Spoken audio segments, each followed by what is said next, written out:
Welcome into this edition of Caldwell County Today, and today we are at the Board of Elections office to talk to Mr. Chad Barnes. How are you today? I'm fine, Keegan. Thank you for having us today. Awesome.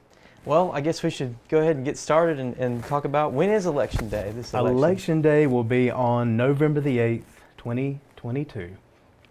So, could you explain the process of absentee voting and how that works? Yes, most certainly. Absentee voting, to request an absentee, there's a couple options that you can do that. One is you can go on the state's website or even on our county's website and go on the online absentee ballot request.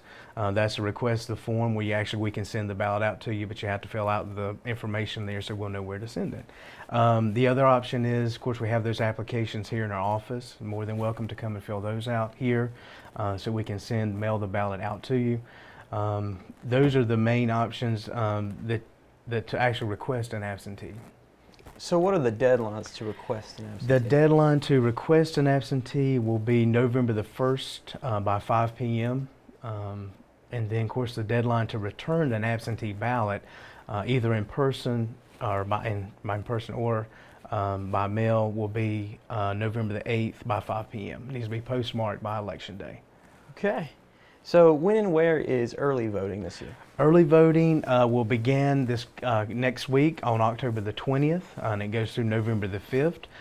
We have two early voting sites. One will be here at the Resource Center at 120 Hospital Avenue in Lenoir, the lower level of the county library. The other facility is at the Granite Falls, the Shuford Rec Center, which is 56 Pinewood Road in Granite Falls. The hours will be from 8 a.m. until 7:30 p.m. each weekday. We'll only be open the last Saturday on November the 5th, which will be open from 8 a.m. until 3 p.m. that day. Our registration deadline will be this Friday, October the 14th by 5 p.m. If you do miss that registration this Friday, you will have an opportunity during our one stop, which will be next week, beginning next week. You can register and vote the same day. Folks would need to bring their identification, an application, or actually a bill or a government document showing that their current address here in Caldwell County, and their driver's license as well. And we'll be able to register them, and they'll be able to vote that same day. So if you miss the deadline, it's still have time to get registered. Okay. Following the 2020 census, the NC legislature redrew district lines, dividing Caldwell County into two NC Senate districts and two U.S. House districts. What does this mean for our residents? Okay, so for our residents, indeed, that means that we are now in the 45th and 47th in North Carolina Senate District. We're also represented by the 5th and 10th U.S. House of Representatives District. That census, those lines were drawn, and so we were the fortunate this county this time that was divided, so that we're not used to. We were all the same, but now we are divided. So since the NC legislature redrew district lines, what is the difference in the candidates running to represent those particular districts? Certainly. So now we are represented by the U.S. House Representative District 5, and then also a U.S. House District Representatives District 10, and for the North Carolina State Senate, we are represented by District 47 and also by North Carolina Senate District 45.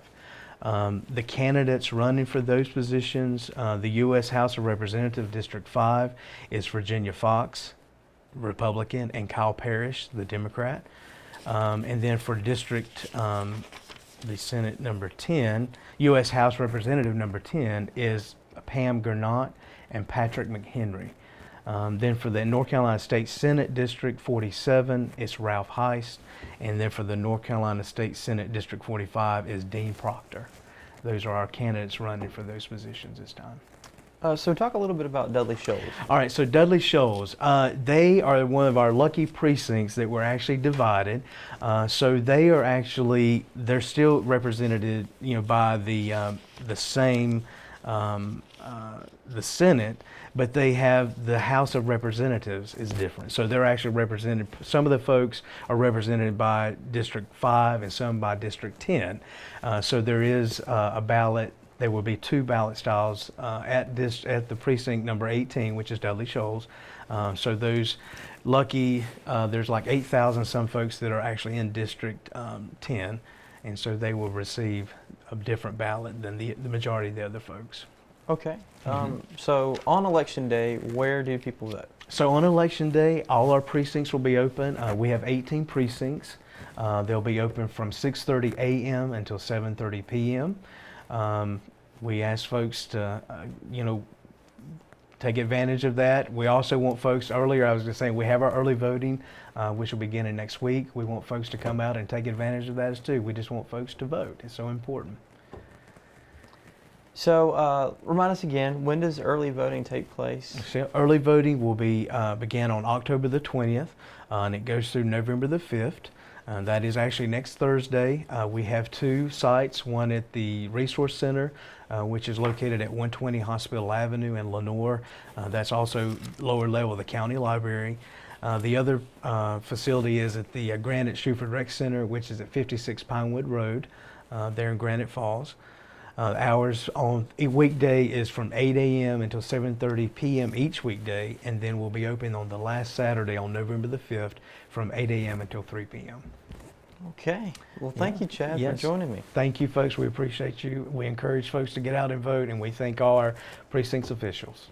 Is there anything I missed that you wanted to talk about election day or early voting or And I one think we- stop or anything? I think we've covered most. I think that's good. We got the dates and times. That's the main That's thing. the most important we thing. want folks, so they'll know and have plenty of opportunities for them to come out and vote. So Awesome. Yeah.